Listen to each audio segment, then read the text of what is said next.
Hello students, I hope you all are very well. और इस video में हम लोग बात करने वाले हैं बायोडाइवर्सिटी के ऊपर। इसमें जो है वो चैप्टर नंबर 15 है। ये बायोडाइवर्सिटी इकोलॉजी का बहुत इंपॉर्टेंट पार्ट है। हम लोगों ने ऑलरेडी 2 चैप्टर को कवर कर लिया है एकदम अच्छे से। जो भी एमसीक्यू एग्ज़ाम में बनने वाले होंगे उन सारों को हम लोगों ने कवर किया है। तो जो भी स्टूडेंट्स, अगर आपने सबसे पहले उन 2 लेक्चर्स को नहीं देखा है, उन 2 चैप्टर्स को नहीं देखा है, लेक्चर तो 4 है उन दोनों चैप्टर का, तो सबसे पहले जाकर उन वीडियो को देखें। बहुत इंपॉर्टेंट है वो एमसीक्यू का वीडियो। इसके बाद आप यहाँ आकर इस वीडियो को देखें, क्योंकि हम वहीं से क्वेश्चन ले रहे हैं जो एग्ज़ाम के लिए इम्पॉर्टेंट है, जो एग्ज़ाम में आया हुआ क्वेश्चन है। तो इस वीडियो में भी हम लोग बात करेंगे 30 to 35 एमसीक्यू के बारे में। हम लोग यहाँ पे देखेंगे जो भी एमसीक्यू इम्पॉर्टेंट है एग्ज़ाम से रिलेटेड, वो सारे एमसीक्यू को हम लोग यहाँ पे डिस्कस करने वाले हैं। इसमें हम लोग नीट एग्ज़ाम के प्रीवियस ईयर पेपर्स का जो भी क्वेश्चन होता है या और भी मेडिकल एग्ज़ाम के क्वेश्चन पेपर को हम लोग यहाँ पे इंक्लूड करते हैं और यहाँ पे हम लोग प्रैक्टिस करते हैं। पहले आप लोग क्या करेंगे, जो बच्चे नए हैं उन्हें मैं बता दूँ, सबसे पहले आप लोग क्वेश्चन को देख कर आप लोग को खुद से पहले टिक लगाना है। अगर आपका क्वेश्चन सही हुआ तो आप +4 का मार्किंग करें। अगर क्वेश्चन आपका गलत हो रहा है तो आप -1 का मार्किंग हर क्वेश्चन में करते जाए। इसके बाद आपको आंसर देखना है। तो चलिए स्टार्ट करते हैं। आज का हमारा बहुत इंपॉर्टेंट सीरीज़ है, वो है आपका बायोडाइवर्सिटी के ऊपर। ठीक है, तो चलते हैं। आज का हमारा क्वेश्चन क्या है, सबसे पहले आप देख सकते हो क्वेश्चन नंबर 1 है, Alexander von Humboldt describe for the first time. ठीक है, तो उन्होंने जो इसका जो आंसर है वो आपका है, चलिए पहले आप लोग सोचेंगे इसका आंसर क्या होने वाला है। पहला जो ऑप्शन है वो है ecological biodiversity. Option number B है laws of limiting factor. Option number C है species area relationship. Option number D है पॉपुलेशन ग्रोथ इक्वेशन।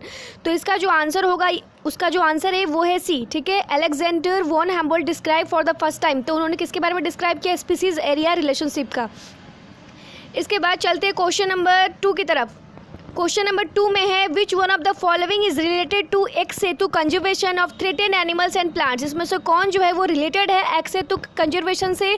तो चलिए आप लोग का जो पहला ऑप्शन है वो है वाइल्ड लाइफ सफारी पार्क्स, इसके बाद बायोडाइवर्सिटी हॉटस्पॉट्स, इसके बाद अमेजोन रेन फॉरेस्ट, इसके बाद हिमालयन रीजन। तो इसका जो आप लोग का आंसर होने वाला है वो है आपका ए, वाइल्ड लाइफ सफारी पार्क्स। इसके बाद चलते हैं क्वेश्चन नंबर 3 की तरफ। क्वेश्चन नंबर 3 में है, the region of biosphere reserve which is legally protected and where no human activity is allowed. ठीक है, वहाँ पे ह्यूमन एक्टिविटी को अलाउड नहीं है, उसे हम क्या बोलते हैं, बहुत इंपॉर्टेंट है। उसका जो आंसर है वो है 1 सेकेंड, इसका जो आंसर है वो है कोर जोन। ठीक है, चलते हैं अब क्वेश्चन नंबर 4 की तरफ। क्वेश्चन नंबर 4 में क्या है, which of the following national park is home to the famous मक्स डियर और हुगुल। तो इसका जो आंसर आपका होने वाला है, फेमस जो नेशनल पार्क है तो उसका जो आंसर होगा आपका बी है। ठीक है, जम्मू एंड कश्मीर। इसके बाद चलते हैं, रेड लिस्ट कॉन्टेन डाटा और इन्फॉर्मेशन। रेड लिस्ट में किसका डाटा जो है वो लिखा जाता है, मेंटेन किया जाता है। तो बहुत इंपॉर्टेंट क्वेश्चन है। इसका जो आंसर आपको होने वाला है वो है थ्रेटेड स्पीसीज़ का। ठीक है, जो स्पीसीज़ ख़त्म होने वाला रहता है, एक्सटिंक्ट होने वाला रहता है, उसका डाटा जो है वो यहाँ पे मेंशन किया जाता है रेड लिस्ट में। इसके बाद चलते हैं, how many hotspot of biodiversity in the world have been identified till date by Norman Myers. तो अभी तक जो है 34 हॉटस्पॉट को, बायोडाइवर्सिटी का जो हॉटस्पॉट है इन वर्ल्ड आइडेंटिफाई किया गया है। इसके बाद चलते हैं क्वेश्चन नंबर 7 की तरफ। Joint forest management concept was introduce in India during, कब जो है वो जॉइंट फॉरेस्ट मैनेजमेंट को इंट्रोड्यूस किया गया था, तो आपको पता होना चाहिए 1960s में। इसके बाद चलते हैं क्वेश्चन नंबर डी की तरफ। 1 second, which of the following is the most important cause of animal and plant being driven to extinction. ठीक है, तो इसका जो आंसर आपको होगा वो आप समझ सकते हो, यहाँ पे ऑप्शन नंबर सी है, हैबिटेट लॉस एंड फ्रैगमेंटेशन। इसके बाद चलते हैं क्वेश्चन नंबर 9 की तरफ। Which is the national aquatic animal of India. ठीक है, यहाँ पे आपको दे रहा है which is the national aquatic animal of India. तो इसका जो आपका आंसर होने वाला है वो आप लगा सकते हो, इसका जो आंसर है वो है रिवर डॉल्फिन। ठीक है, इसका जो आंसर है वो है रिवर डॉल्फिन। आप ऑप्शन नंबर बी है इसका आंसर। इसके बाद चलते हैं क्वेश्चन नंबर 10 की तरफ। Cryopreservation of gamete of threatened species in viable and fertile condition can be refer to as. इसका जो आंसर होगा आप लगा सकते हो ऑप्शन नंबर सी। ठीक है, advance ex situ conservation of biodiversity. इसके बाद चलते हैं क्वेश्चन नंबर 11 की तरफ। The species confined to a particular region and not found elsewhere is termed as. तो इसका जो आपका आंसर होने वाला है, पहले क्या बोल रहा है, क्वेश्चन में बोल रहा है the species confined to a particular region, मतलब ऐसा स्पीसीज जो एक पार्टिकुलर रीजन में ही आपको मिलेगा, कहीं और देखने को नहीं मिलेगा। तो उसका आंसर जो है आपका वो हो जाएगा डी, इंडेमिक। ठीक है, इसके बाद चलते हैं क्वेश्चन नंबर 12 की तरफ। क्वेश्चन नंबर 12 में है एन एग्जाम्पल ऑफ एक्स शत्रु कंजर्वेशन इज, तो इसका जो आंसर होगा आपका वो है सीड बैंक। ठीक है, एक्स सेतु कंजर्वेशन का एग्जाम्पल क्या है, वो है सीड बैंक। इसके बाद चलते हैं which one is famous for the hosting thousand of migratory birds from Siberia every winter. तो आपको जो इसका जो आंसर होगा वो है option number D, Keoladeo national park, Bharatpur, Rajasthan. ठीक है, जो which is one is famous for hosting thousand of migratory bird coming from Siberia, जो माइग्रेटरी बर्ड होते हैं जो दूसरे जगह से आते हैं यहाँ पे इंडिया में, तो वो कौन सा जगह है, तो वो है क्यूलादेव नेशनल पार्क, जो कि राजस्थान में है, भरतपुर में। ठीक है, चलते हैं अब क्वेश्चन नंबर 14 की तरफ। Which one show maximum genetic diversity in India, तो इसका जो आपका आंसर होगा जेनेटिक डाइवर्सिटी इसमें से कौन ज़्यादा शो करता है, तो वो है आपका राइस। ठीक है, चलते हैं क्वेश्चन नंबर 15 की तरफ। विच of the following represent a maximum number of species among global diversity. ठीक है, तो इसका जो आंसर आपका होगा वो है आपका फंजाई। ठीक है, अब चलते हैं क्वेश्चन नंबर 16 की तरफ। विच of the following is not use for एक सेतु प्लांट कंजर्वेशन, इसमें से किसका यूज जो है वो एक सेतु प्लांट कंजर्वेशन के लिए नहीं किया जाता है। तो आप लोग इसका आंसर लगाओ पहले, इसके बाद आंसर देखना। इसका जो आंसर है वो है शिफ्टिंग कल्टिवेशन। ठीक है, अब चलते हैं क्वेश्चन नंबर 17 की तरफ। क्वेश्चन नंबर 17 में according to IUCN red list what is the status of red panda, मतलब इसमें जो है वो आप किस स्पीसीज़ को मेंशन करते हो, तो रेड आपको पता होना चाहिए, रेड लिस्ट में हम उसी स्पीसीज़ को मेंशन करते हैं जो क्या होता है, एक्सटिंक्ट होने के कगार पे होता है। ठीक है, तो इसका जो आपका आंसर हो जाएगा वो है इंडेंजर्ड स्पीसीज़। ठीक है, यहाँ पे स्पीसीज होना चाहिए था। इसके बाद चलते हैं what is present expansion WWF। ठीक है, तो WWF जो होता है वो है, ये है आपका answer world wide fund for nature. इसके बाद चलते हैं क्वेश्चन नंबर 19 की तरफ। विच of the following, question number 19 है आपका, विच of the following is not use for एक शत्रु प्लांट कंजर्वेशन। तो शायद ये क्वेश्चन हम लोगों ने एक बार करा है, तो यह शायद क्वेश्चन रिपीट हो गया, यही है शिफ्टिंग कल्टिवेशन।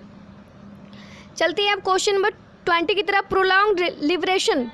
ठीक है, prolonged liberation of agriculture field is likely to create the problem of, तो इसका जो आंसर है वो है सैलिनिटी का प्रॉब्लम जो है वो क्रिएट करता है। इसके बाद आपका क्वेश्चन है 21, the greatest problem of water conservation is to reduce the amount of, तो ये जो है रन ऑफ वाटर। अब चलते हैं क्वेश्चन नंबर 22 की तरफ। Maximum nutritional diversity is found in group, तो ये आपको आंसर हो जाएगा आपका मोनेरा में आपको जो है वो न्यूट्रिशनल डाइवर्सिटी देखने को मिलता है ज़्यादातर। विच of the following area in India is a hot spot diversity. ठीक है, इंडिया का कौन सा ऐसा जगह है जहाँ पे आपको ज़्यादातर हॉट स्पॉट डाइवर्सिटी देखने को मिलेगा, तो वो है आपका वेस्टर्न घाट। ठीक है, इंडिया में। Question number 24, which one of the following is not included in Setu conservation, तो इसका जो आपका आंसर है वो है जूलॉजिकल गार्डन। ठीक है, इसका जो आंसर आपका हो जाएगा वो है जूलॉजिकल गार्डन। चलते हैं क्वेश्चन नंबर 25 की तरफ। In an exhaustible non conventional universal source of energy, तो इसमें से कौन है, तो इसका आंसर आपका हो जाएगा ऑप्शन नंबर ए है wind energy, solar energy, hydrothermal energy और टाइडल एनर्जी। तो आपका आंसर हो जाएगा सोलर एनर्जी। ठीक है, आई होप कि आपको सारे क्वेश्चन का आंसर सही हो रहा होगा, लेकिन अगर कोई भी प्रॉब्लम है तो फिर भी आप कमेंट सेक्शन में कमेंट करके, कोई भी क्वेश्चन से रिलेटेड प्रॉब्लम है तो जल्दी आप कमेंट करिए, कमेंट्स करके पूछे, क्योंकि प्रॉब्लम बिल्कुल भी नहीं होना चाहिए। अब चलते हैं क्वेश्चन नंबर 26 की तरफ। विच one of the following expanded form of the following acronyms is correct, तो इसमें से जो आपका करेक्ट है IUCN, IPCC, UNEP और EPA, तो इसका जो करेक्ट आंसर है आपका ये है IUCN, मतलब international union for conservation of nature and natural resources. चलते हैं क्वेश्चन नंबर 27 की तरफ। Wildlife conservation aims at, wildlife conservation aims at, इसका जो आंसर होगा वो है COD, maintaining the ecological process और maintaining the diversity of life. ठीक है, वाइल्ड लाइफ कंजर्वेशन जो क्या क्या मेंटेन करता है, मेंटेनिंग द इकोलॉजिकल प्रोसेस और maintaining the diversity of life. Question number 28, which group has the highest number of endangered species, इसमें से कौन सा ग्रुप है जिसमें highest number of endangered species जो है वो आपको देखने को मिलेगा, तो यहाँ पे उसका जो आंसर होगा वो है मैमल्स। ठीक है, इंडेंजर्ड का मतलब होता है ख़त्म होने वाला स्पीसीज। ठीक है, ख़त्म होने के कगार पे, लास्ट जो है पोजीशन पे है। इसके बाद चलते हैं number of plant species estimated to be present in India, तो 45,000। इसके बाद चलते हैं क्वेश्चन नंबर 30 की तरफ। The percentage of land area covered under forest according to Indian forest policy. ठीक है, इंडियन फॉरेस्ट पॉलिसी के अनुसार जो परसेंटेज ऑफ लैंड एरिया है वो कवर करता है forest according to Indian forest policy. तो कितना परसेंट जो है वो फॉरेस्ट कवर करता है इंडिया में, तो आपको यह इसका आंसर हो गया 1 सेकेंड,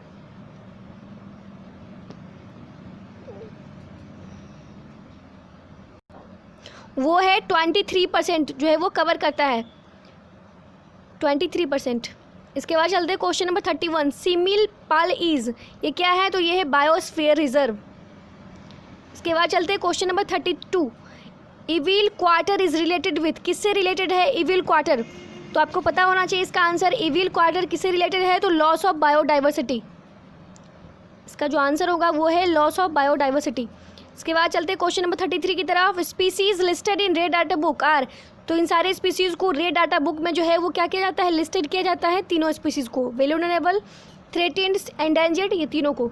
इसके बाद चलते हैं क्वेश्चन नंबर 34 की तरफ। विल्ड लाइफ रिफर्स टू, तो इसका जो आंसर हो जाएगा any living organism in its natural habitat. ठीक है, तो आई होप कि आपको सारे क्वेश्चन का आंसर आता रहा होगा। अगर नहीं भी आ रहा है तो भी कोई बात नहीं, और बहुत जल्द हम लोग रिवीजन स्टार्ट कर रहे हैं इसके साथ एनसीईआरटी के साथ बहुत जल्द आप लोगों का वो भी स्टार्ट होने वाला, जिसमें हम पूरे इकोलॉजी के चैप्टर को, आपको एक वीडियो मिलेगा पूरे इकोलॉजी का। तो तब तक के लिए पढ़ते रहिए, समझते रहिए। इसी तरह के वीडियो पाने के लिए इस चैनल को सब्सक्राइब करें अगर जब अब तक नहीं किया है तो, और ज़्यादा से ज़्यादा चैनल को शेयर करें, लाइक करें। तब तक के लिए पढ़ते रहिए, समझते रहिए। अगर कोई भी डाउट हो तो ज़रूर पूछिए। All the best all of you.